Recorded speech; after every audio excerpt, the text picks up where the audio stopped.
पिछले अध्याय में हम यूरोप में राष्ट्रवाद के उदय के बारे में पढ़ चुके हैं।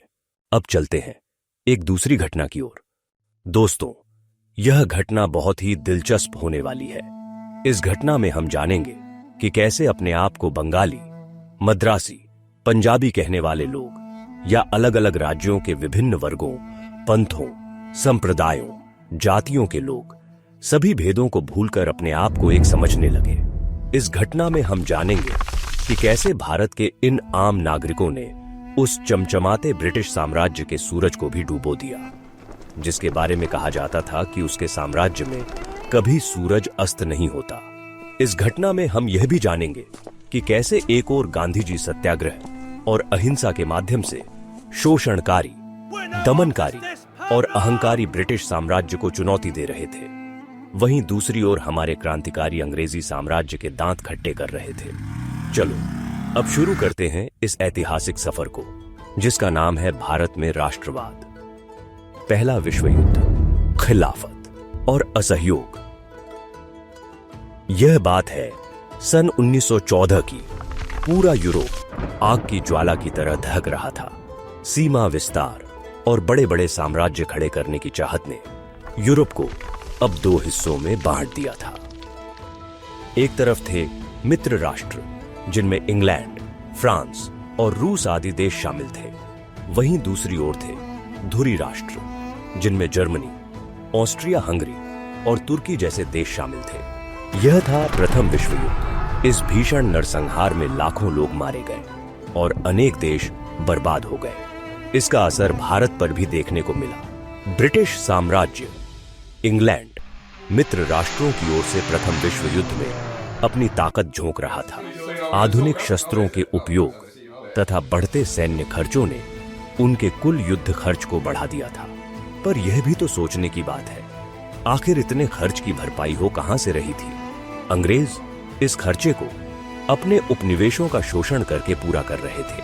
उपनिवेश यानी ऐसे देश जिन पर ब्रिटिश साम्राज्य का कब्जा था, जिनमें हमारा भारत भी शामिल था। इस समय अंग्रेजों ने युद्ध के नाम पर कई नए कर थोप दिए और इतना ही नहीं, पुराने करों में भी वृद्धि कर दी थी। अंग्रेजों ने सीमा शुल्क बढ़ा दिए थे और आय पर कर लेना शुरू कर दिया था। लगातार बढ़ती महंगाई और 1913 से 1918 के बीच दोगुनी होती कीमतों ने भारतीयों के जीवन को और भी कठिन बना दिया था। लेकिन यह तो अंग्रेजों का एक चेहरा था। उनका डरावना रूप देखना अभी बाकी था। अंग्रेज गांवों के युवाओं को उनकी इच्छा के बिना जबरदस्ती ब्रिटिश सेना में भर्ती करके प्रथम विश्व युद्ध में धकेल रहे थे। इसी समय भारतीयों पर प्राकृतिक आपदाएं भी टूट पड़ी। 1918 से 1921 के बीच कृषि पर निर्भर भारत के कई हिस्सों में फसलें खराब हो गई, जिससे खाने की वस्तुओं की कमी बढ़ गई। इसी दौरान भारत में फ्लू जैसी महामारी भी फैल गई। 1921 की जनगणना के आंकड़े बताते हैं कि इस महामारी और भुखमरी से भारत में 120 से 130 लाख लोग मारे गए। उस समय पूरे भारत में गहरी निराशा के बादल छा गए थे। चारों ओर चीख पुकार और बेबस आंखें दिखाई दे रही थीं और दिख रहा था भारतीयों का भोला मन, जो यह उम्मीद कर रहा था कि युद्ध के बाद सब ठीक हो जाएगा। पर अफसोस, युद्ध तो समाप्त हो गया, पर समाप्त नहीं हुआ तो वह था भारतीयों का दुख और उन पर होने वाली यातनाएं। उसी समय भारत में आगमन होने वाला था एक महामानव का, जिसने आने वाले वर्षों में भारतवर्ष की दशा और दिशा दोनों बदल दी। वह थे मोहनदास करमचंद गांधी, जिन्हें हम बापू या गांधी जी के नाम से जानते हैं। सत्याग्रह का विचार। दिन था 9 जनवरी 1915। गांधी जी विदेशी सूट-बूट में दक्षिण अफ्रीका से भारत लौटे। वहां हुए नस्ल भेद के आंदोलन से वह नए विचारों को भारत लेकर आए। उनमें सबसे महत्वपूर्ण विचार था सत्याग्रह। सत्याग्रह, अरे यह क्या होता है? सत्याग्रह 2 शब्दों से मिलकर बना है। पहला है सत्य और दूसरा है आग्रह, अर्थात सत्याग्रह में सत्य की खोज या सत्य की शक्ति पर बल दिया जाता है। गांधी जी का मानना था कि सभी लोगों में ईश्वर का अंश विद्यमान है। जो लोग गलत राह पर हैं, उनमें भी ईश्वर है, परंतु वह सोई हुई अवस्था में है। इसलिए यदि हमारा लक्ष्य सच्चा है और हम अन्याय के खिलाफ खड़े हैं, तो हमें हिंसा या शारीरिक बल का सहारा नहीं लेना चाहिए।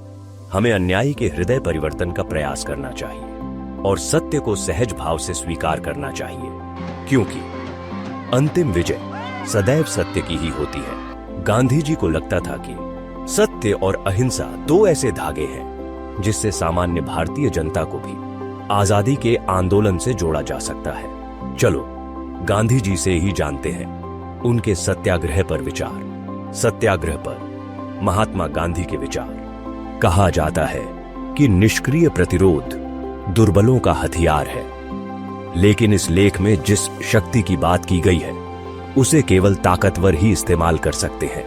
यह निष्क्रिय प्रतिरोध की शक्ति नहीं है, इसके लिए तो सघन सक्रियता चाहिए। दक्षिण अफ्रीका का आंदोलन निष्क्रिय नहीं बल्कि सक्रिय आंदोलन था।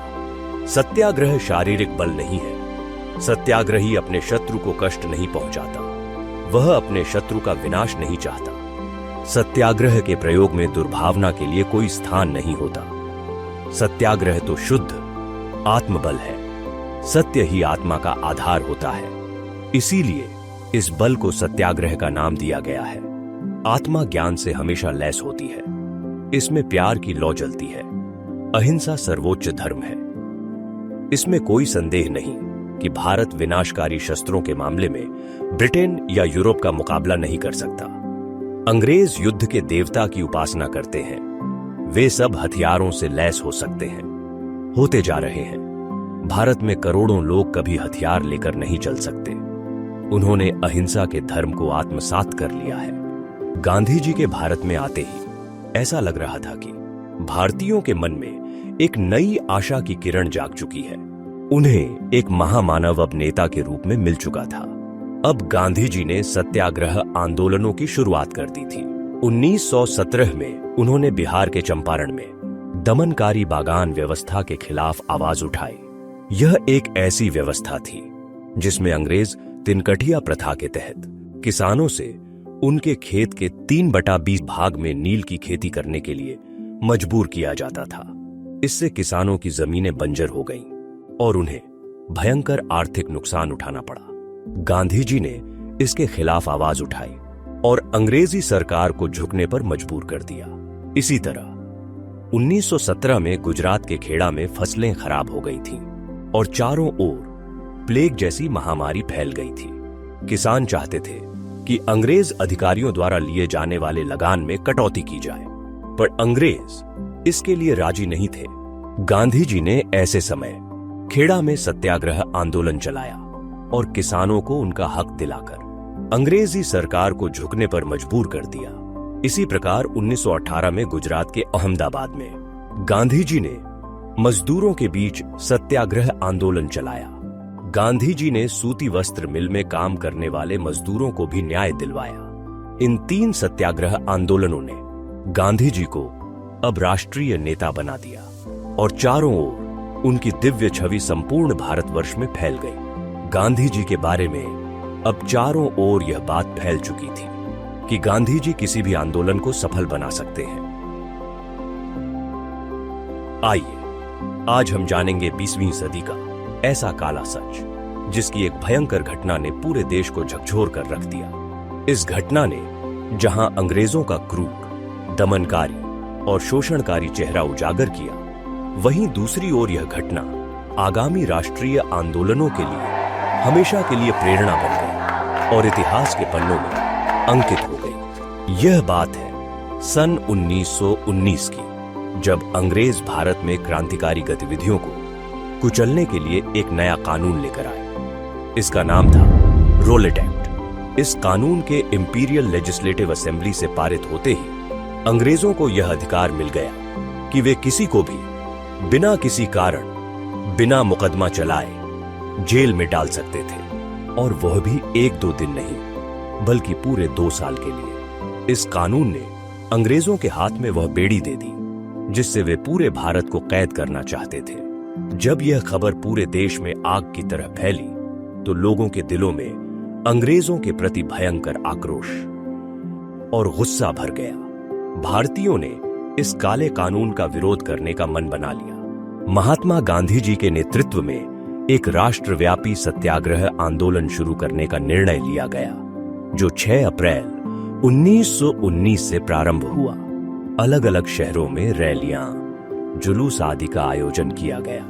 रेलवे वर्कशॉप में मजदूरों ने हड़ताल कर दी, दुकानें बंद हो गईं, विरोध लगातार बढ़ता जा रहा था। अंग्रेज अधिकारी अब डरने लगे कि कहीं यह बढ़ता हुआ जन विरोध रेलवे, टेलीग्राफ जैसी संचार और यातायात सुविधाओं को नुकसान न पहुंचा दे। इसी डर के कारण अंग्रेजों ने हमारे राष्ट्रवादियों का दमन शुरू कर दिया।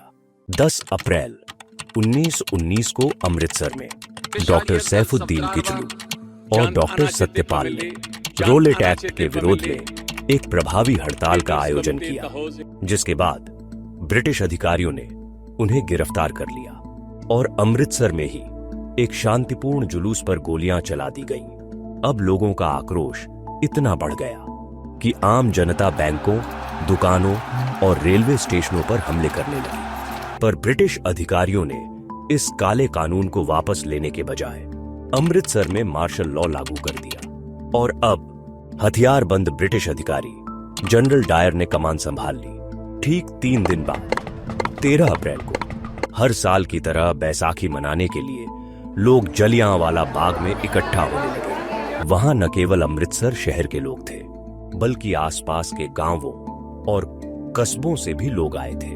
अधिकतर लोग बैसाखी का पर्व मनाने ही आए थे, पर कुछ ऐसे भी थे जो क्रूर ब्रिटिश सरकारी कानून रोलेट एक्ट का विरोध करने वहां पहुंचे थे। वहां जो लोग इकट्ठा हुए थे, उनमें बड़े बुजुर्गों से लेकर बच्चे और महिलाएं भी थीं। अधिकतर लोगों को यह जानकारी नहीं थी कि वहां मार्शल लॉ लागू है। वे सब अपनी अपनी गतिविधियों में व्यस्त थे। उस बाग में एक कुआं था और वह बाग चारों ओर से ऊंची दीवारों से घिरा हुआ था। वहां सिर्फ एक ही दरवाजा था, जिससे लोग अंदर बाहर आया जाया करते थे। जब सभी लोग अपनी गतिविधियों में लगे हुए थे, तभी अचानक हथियारबंद सैनिकों के साथ क्रूर जनरल डायर वहां पहुंच गया। उसने बाग से बाहर निकलने वाले एकमात्र रास्ते को बंद कर दिया और अपने सिपाहियों को आदेश दिया, फायर! चारों तरफ अफरा तफरी फैल गई। लोग समझ पाते उससे पहले अंधाधुंध गोलियों की बौछार होना शुरू हो गई। पिता अपने परिवार को, माँ अपने बच्चों को और भाई अपनी बहन को गोलियों से बचाने की कोशिश करते रहे, पर उन दुर्दांत हथियारों का सामना वे मासूम लोग कब तक कर सकते थे। लोग जान बचाने के लिए इधर उधर भागते रहे। कई लोग जान बचाने के लिए कुएं में भी कूद पड़े। धीरे धीरे वह कुआं लाशों से भर गया और चारों ओर चीख और पुकार सुनाई दे रही थी। उन क्रूर लोगों ने पूरे जलियांवाला बाग की जमीन लाशों से पाट दी थी। भारत मां अपने बच्चों की इस दुर्दशा पर रो रही थी। सरकारी आंकड़ों के अनुसार वहां 379 लोग शहीद हुए, पर वास्तविकता में वहां 1000 से भी अधिक लोग शहीद हुए थे। इस घटना ने भारत के इतिहास में एक ऐसा धब्बा छोड़ दिया जिसे मिटाना नामुमकिन था। इसने भारतीयों के मन में आक्रोश पैदा कर दिया। कई भारतीयों ने अंग्रेजों द्वारा दी गई उपाधियां और सम्मानों को त्याग दिया। उत्तर भारत में लोग शहरों में सड़कों पर उतरने लगे, हड़तालें होने लगीं, जुलूस निकले। लोग इतने आक्रोशित हो चुके थे कि अब वह सरकारी इमारत को निशाना बना रहे थे, उन पर हमले कर रहे थे और अंग्रेजी पुलिस का भी डटकर सामना कर रहे थे। अंग्रेजी हुकूमत इस प्रतिक्रिया से बौखला गई थी। वह जल्दी से जल्दी इस विरोध का दमन करना चाहती थी और सत्याग्रहियों को झुकने पर मजबूर करना चाहती थी, पर उन सत्याग्रहियों के मन तो चट्टान की भांति मजबूत थे। अंग्रेजी हुकूमत अब निर्दयता की सारी सीमाएं पार कर रही थी। वह सत्याग्रहियों को पकड़कर उन्हें नाक रगड़ने और सड़क पर नाक घिसकर चलने के लिए मजबूर करते थे। अंग्रेज अधिकारी उन्हें सभी अधिकारियों को सलाम करने के लिए भी मजबूर करते थे। अंग्रेज अब अपनी क्रूरता पर इस सीमा तक उतर चुके थे कि वे सत्याग्रहियों के कोड़े मारने लगे और उन्होंने पंजाब के गुजरांवाला गांव में बम तक फेंक दिए थे। ऐसी हिंसा को देख गांधी जी का मन बहुत दुखी हुआ और उन्होंने रोलेट सत्याग्रह आंदोलन को वापस लेने का निर्णय लिया। यह आंदोलन बहुत प्रभावशाली था। इसने राष्ट्रवादियों में नई चेतना का संचार किया, पर मुख्यतः यह शहरों और कस्बों तक ही सीमित रहा। महात्मा गांधी चाहते थे कि भारत की आजादी के लिए चल रहे राष्ट्रीय आंदोलन में सभी क्षेत्रों और वर्ग समूहों का योगदान हो। गांधी जी जानते थे कि अंग्रेजी सत्ता फूट डालो राज करो पर टिकी हुई है। अगर इसे जड़ समेत उखाड़ना है तो सभी को साथ आना होगा। गांधी जी का मानना था कि बिना हिंदू मुस्लिम एकता के आगामी राष्ट्रीय आंदोलन को नहीं चलाया जा सकता। बात है सन 1919 की। प्रथम विश्व युद्ध समाप्त हो चुका था। धुरी राष्ट्रों में शामिल तुर्की के ऑटोमन साम्राज्य की हार हो चुकी थी। अंग्रेजों ने तुर्की के खलीफा, जिसे इस्लामिक जगत का आध्यात्मिक नेता माना जाता था, को अपने पद से हटा दिया। इस बात से संपूर्ण इस्लामिक जगत में अंग्रेजों के प्रति नफरत बढ़ गई थी। आइए अब लौटते हैं अपनी मूल कहानी पर। जब खलीफा को अपने पद से हटाया गया तब भारत के मुसलमानों द्वारा भी इसका विरोध किया जा रहा था। गांधी जी को अब लगने लगा कि यह वर्षों बाद आया ऐसा सुनहरा अवसर है जब हिंदू मुसलमानों को एक किया जा सकता है और मुसलमानों को राष्ट्रीय आंदोलन से जोड़ा जा सकता है। इस आंदोलन को नाम दिया गया खिलाफत आंदोलन। इसके लिए मार्च 1919 में मुंबई में एक खिलाफत कमेटी का गठन किया गया। इसके प्रमुख नेता थे दो युवा मुस्लिम नेता, मोहम्मद अली और शौकत अली। यह गांधी जी से आंदोलन की रणनीति को लेकर लगातार चर्चाएं करते रहते थे। इस बीच सितंबर 1920 में कांग्रेस के कलकत्ता अधिवेशन में गांधी जी ने दूसरे कांग्रेस के नेताओं को भी खिलाफत आंदोलन के समर्थन के लिए राजी कर लिया था। यहां कांग्रेस का अर्थ है भारतीय राष्ट्रीय कांग्रेस, जिसके नेतृत्व में राष्ट्रीय आंदोलन चल रहा था, और अधिवेशन का मतलब है वर्ष के अंत में प्रतिवर्ष होने वाला सम्मेलन। इस अधिवेशन में महत्वपूर्ण प्रस्ताव पारित होते थे और आगामी रणनीति तय होती थी। असहयोग ही क्यों?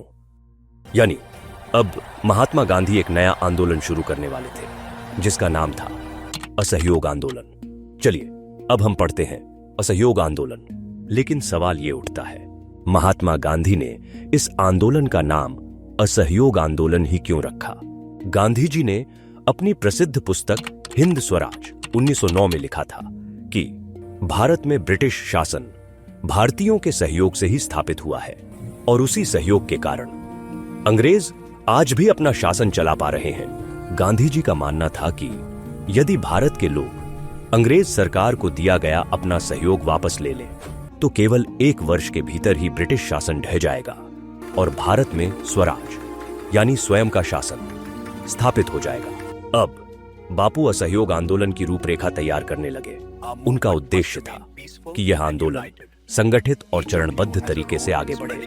गांधी जी का कहना था कि सबसे पहले लोगों को ब्रिटिश सरकार द्वारा दी गई उपाधियां और पुरस्कार लौटा देने चाहिए। इसके बाद लोगों को सरकारी नौकरियों, सेना, पुलिस, अदालतों, विधायी परिषदों, स्कूलों और विदेशी वस्तुओं सबका बहिष्कार करना चाहिए। गांधी जी का यह भी आग्रह था कि आंदोलन पूरी तरह अहिंसक होना चाहिए, लेकिन अगर शोषणकारी ब्रिटिश सरकार दमन का रास्ता अपनाए तो फिर आंदोलन को बड़े स्तर पर सविनय अवज्ञा आंदोलन में बदला जाएगा।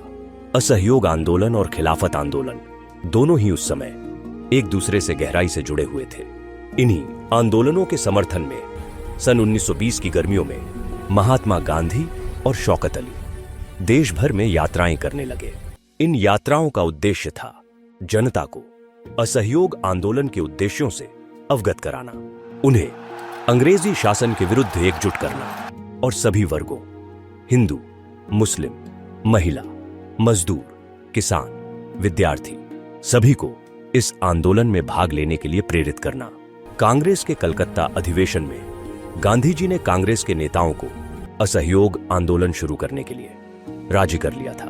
दरअसल गांधी जी इससे पहले से ही शौकत अली के साथ पूरे देश में घूम घूमकर इस आंदोलन के लिए समर्थन जुटा रहे थे, लेकिन कांग्रेस पार्टी के अधिकांश नेता अब भी इस आंदोलन को लेकर संकोच में थे। कई नेता यह नहीं चाहते थे कि दिसंबर 1920 में होने वाले विधान परिषद के चुनावों का बहिष्कार किया जाए। कुछ नेताओं को यह भी डर था कि कहीं यह आंदोलन हिंसक रूप न ले ले। इन्हीं कारणों से सितंबर से दिसंबर 1920 के बीच कांग्रेस नेताओं के बीच असहयोग आंदोलन को लेकर लगातार मतभेद और खींचतान चलती रही। अभी भी यह पूरी तरह स्पष्ट नहीं था कि कांग्रेस को गांधी जी द्वारा चलाए जा रहे आंदोलन का समर्थन करना चाहिए या नहीं। अंततः दिसंबर 1920 में जब कांग्रेस का नागपुर अधिवेशन आयोजित हुआ तो नेताओं के बीच चल रहे सभी मतभेद समाप्त हो गए। अधिवेशन में सभी पक्षों के बीच एक महत्वपूर्ण समझौता हुआ और कांग्रेस ने औपचारिक रूप से असहयोग आंदोलन के समर्थन की घोषणा कर दी। इस निर्णय के साथ ही महात्मा गांधी के नेतृत्व में असहयोग आंदोलन को कांग्रेस का पूरा समर्थन प्राप्त हो गया। अब यह आंदोलन केवल विचार तक सीमित नहीं रहा, बल्कि पूरे देश में एक राष्ट्रव्यापी जन आंदोलन का रूप लेने के लिए तैयार था। इसी तरह एनिमेशन के थ्रू एसएसटी को समझने और मैक्सिमम स्कोर करने के लिए डाउनलोड करें टॉपर स्काई ऐप।